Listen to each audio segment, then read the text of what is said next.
Good afternoon, everyone. I am Atlanta Mayor Andre Dickens, and I'm here along with my colleagues to talk about an incident that could have been tragic but was averted.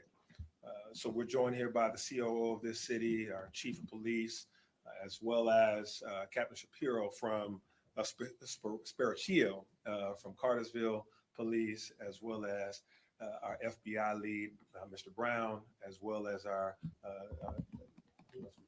we have Ricky Smith from Hartsfield-Jackson Atlanta International Airport. And we are here to talk about an incident that occurred at Hartsfield-Jackson Atlanta.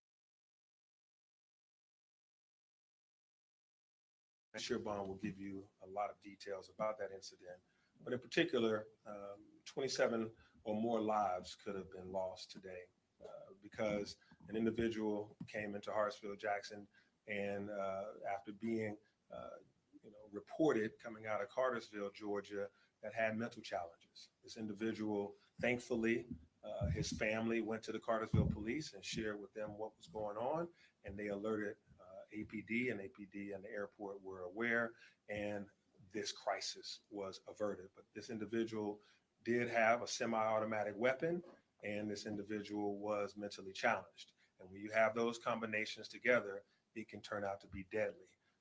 People that are mentally challenged, and he happened to also have been a felon from a few years back. So he's a felon with a semi-automatic weapon, and he's got mental challenges, and he's approaching the world's busiest and most efficient airport.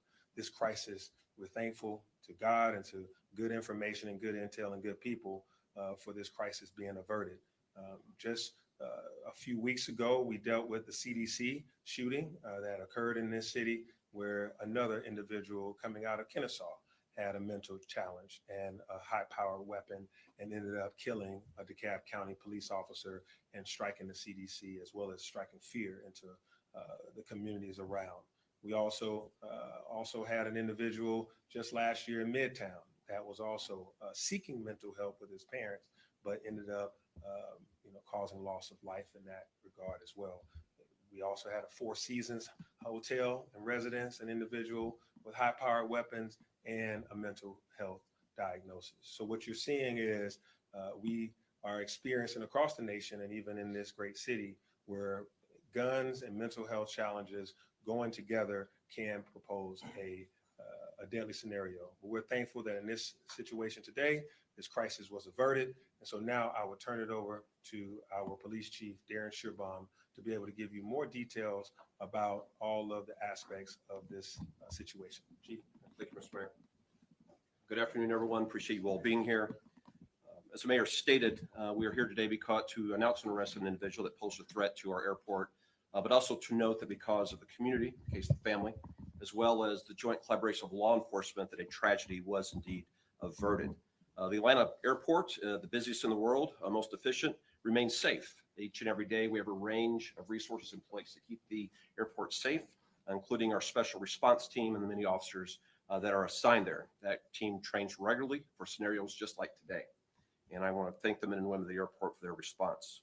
We have taken in custody and have under arrest a Billy Cagle, age 49, resident of Cartersville, Georgia.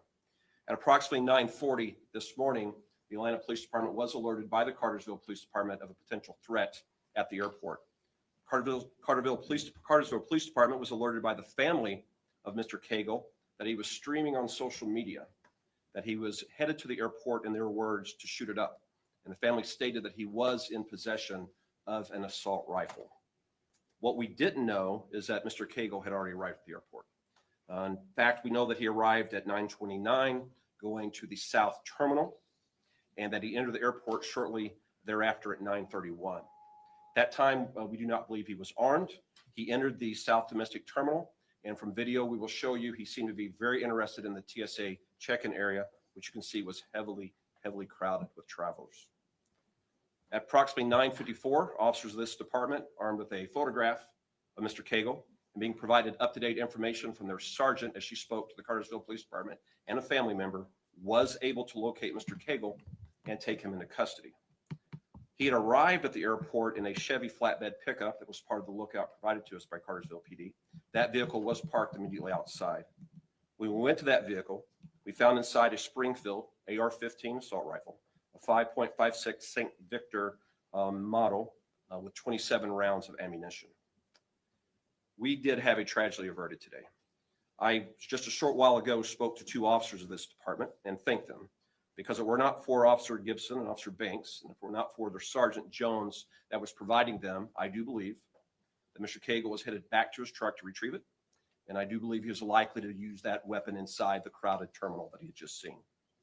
We are working closely with the District Attorney of Clayton County, District Attorney Mosley, and we have charged Mr. 𝐾𝐨𝐽 with a count of terroristic threats, criminal attempt to commit aggravated assaults, possession of a firearm in the commission of a felony, and possession of a firearm by a convicted felon. We're here today briefing you on a success and not a tragedy, because a family saw something and said something. A family knew they had a family member in crisis. They knew they had access to firearms, and they were on social media. This is something we've seen across the country time and time again. Social media postings, people with an awareness, individuals with access to a firearm. But today, the family said something. The local police in Cartersville quickly notified the Atlanta Police Department. And the Atlanta Police Department, using its resources at the airport, took the individual into custody. So today is how it should work.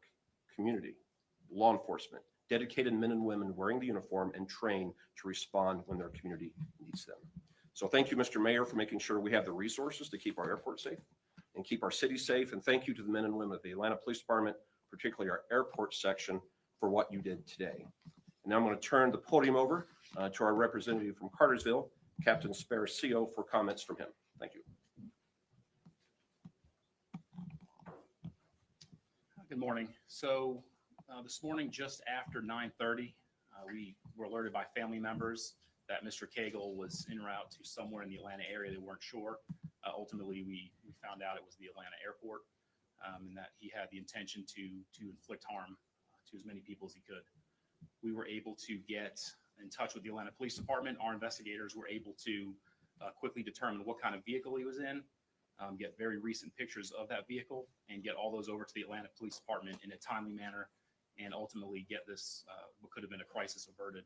And it's because of the hard work, dedication of the excellent investigators we have, the patrol officers that initially took the report, that they were able to take care of that.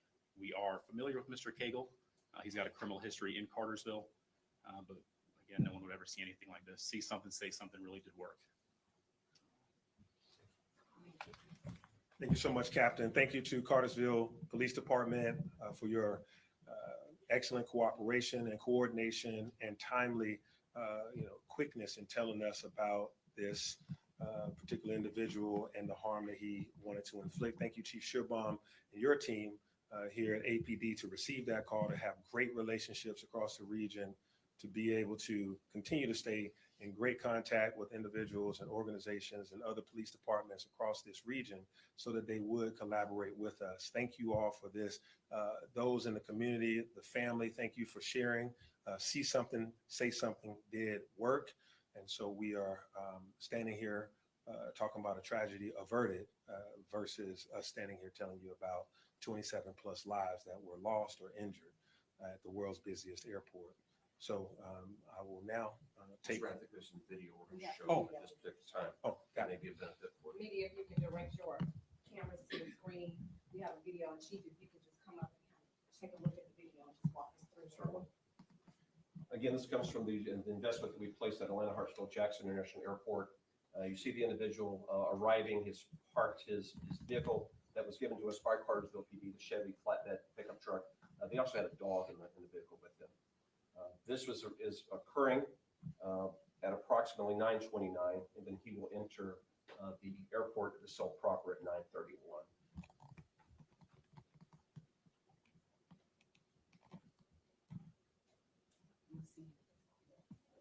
Be entering top left. You see him right here in the blue shirt. Right here. He will go into the TSA area. He has a high interest in that area, and you'll see the number of travelers that are there that are preparing to depart. Our officers, armed with this photograph, are able to pick him out of that crowded area. They're able to take him to custody.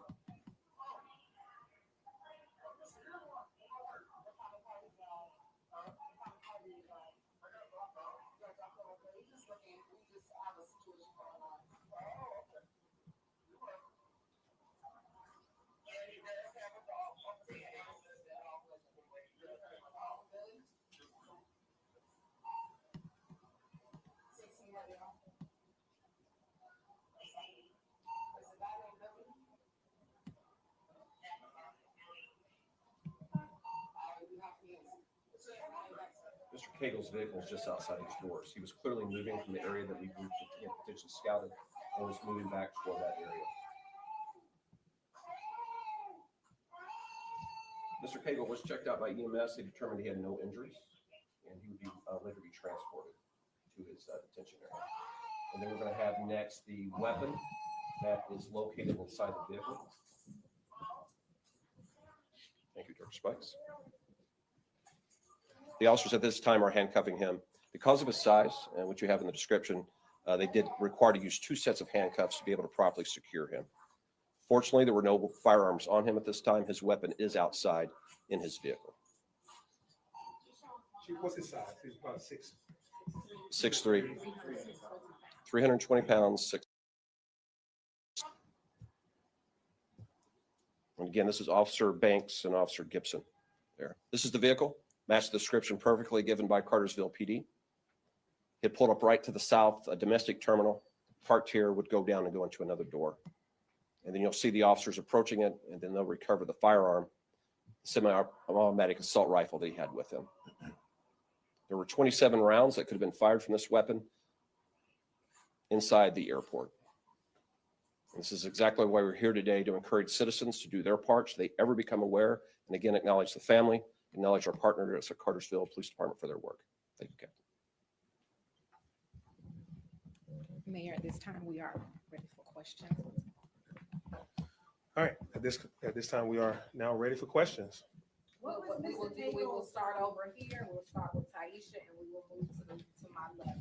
𝐶𝐬𝐿. So this question may be for Chief 𝐟𝐵𝐿, I'm not sure, but had he just went into the airport with the gun initially, how difficult would it have been to stop him if he didn't do that, look like a dry run, maybe to see where he was going to go? I don't want to go into the full capabilities that we have at the airport. We prepare for this very scenario. We tabletop for it. Our special response team trains weekly for just this occurrence. What you didn't see in the video was close by officers armed with rifles themselves. Any of you that travel through our airport commonly see them in the atrium. That's why they're there. You see officers with sidearms that are ready, prepared to move out. So should that scenario ever rise, as it has elsewhere in the city, we're going to be ready for it through training, for proper equipment and capability. We just pray that we're never called upon to do that. This is what a proper response by citizens and by law enforcement should look like. Chief, do you know how he got the weapon? Was it a weapon that he purchased legally? The investigation has been ongoing since this morning about 10 o'clock. And so we're still working through that. We are joined today by the Federal Bureau of Investigation. So our federal authorities will be assisting us in determining how we obtained the firearm, which he was not able to legally possess. And that's one of the charges he's been charged with. 11. Veronica? Yes. So the family alerted you to what Mr. Cagle possibly had in mind. Did they say why he wanted to do this? Some sort of motive? And also, how much ammunition did he have in addition to what was in that record? Right, the investigation will determine if there was a motive. Right now, we've recovered 27 rounds. He had the capability to fire through that weapon. You said there was a prior felony. What were his prior charges? We'll have that provided for you at a later time. Right now, I do not have that right in front of me. I do know there was a drug possession arrest that was pretty significant that occurred in Cartersville prior to this.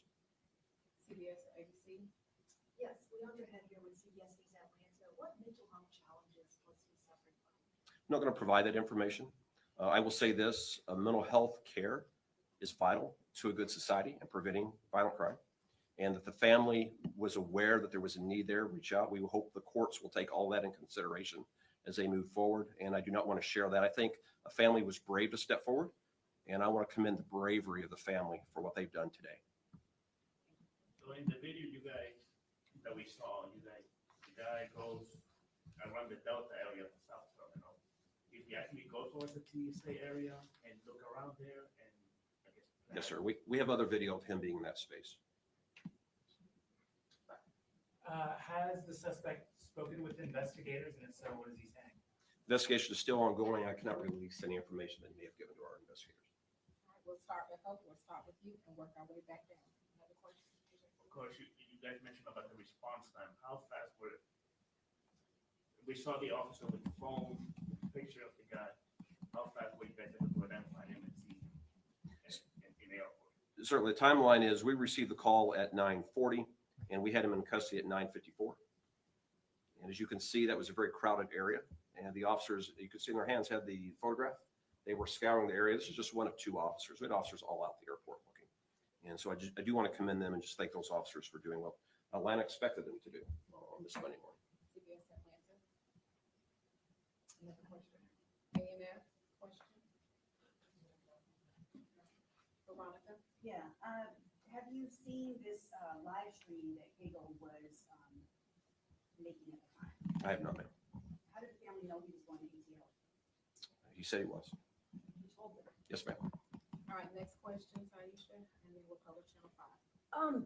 Chief, what happened when, so we were out there when we weren't quite sure what was happening, and the way the truck was positioned, he had ran over a cone, and then it was like, just a very odd position. What happened from the moment he parked that truck that way until, you all were in that video showing him? Yeah, so he parks at 9:29. He enters the south terminal at 9:31. And then he is walking around the area. He goes to the TSA checkpoint area. He is scanning that area and he's walking back to the truck, we believe, when the officers encounter him. Got it. 'Cause I And know then that how- occurs at 9:54. Because I just know how on it officers are when you park right there. So I was just wondering, did anybody see him park his truck right there? Because it seems like there were 2 minutes where he was able to get lost. Right. Our priority was to find the person, ma'am, and that's what we did. All right, Cody, did you have a question? All right, 5. Well, I know the airport this morning, especially in the TSA agent, the lines were long, with the government shutdown. We're getting into holiday travel. There's going to be long lines at the TSA checkpoints. What do you want people to know in these situations to know that as they might be in these backups, that they are safe? We protect the world's busiest but most efficient airport each and every day through many holidays, sporting events. We ensure the airport has the proper staffing. The mayor gives us the tools to make sure our police department has the equipment they need for a wide range of emergencies. So what we've done in the past, we're going to continue to do. We'll always strive for improvement where we need to. We can scale up the resources of the Atlanta Police Department as necessary. But the key to success, as it was today, is to see something, say something. While we have a number of police officers on this police department, what is out there at a great capacity is law-abiding citizens, citizens that care, and citizens that want to be in a safe place. And if those citizens speak up, whether it's a family member, a friend, a neighbor, and say something's not right here, this is how we save lives as a society. Today is how it is supposed to work. I think I misheard you, but was there a dog? There was a dog in that truck. We have got that. Animal has been turned back over to the family and is in good care. Was not harmed at any point today. Family members there with him? He traveled there alone. Yes, sir. He traveled there alone. There wasn't a daughter or family member? And we were communicating via phone. Well, there you guys have it. A Trump supporter attempts to unalive at the airport. Now, I know they didn't say the man was a Trump supporter, but I'm going to come with that T because who else does these sorts of things but Trump supporting uneducated felons like Donald Trump?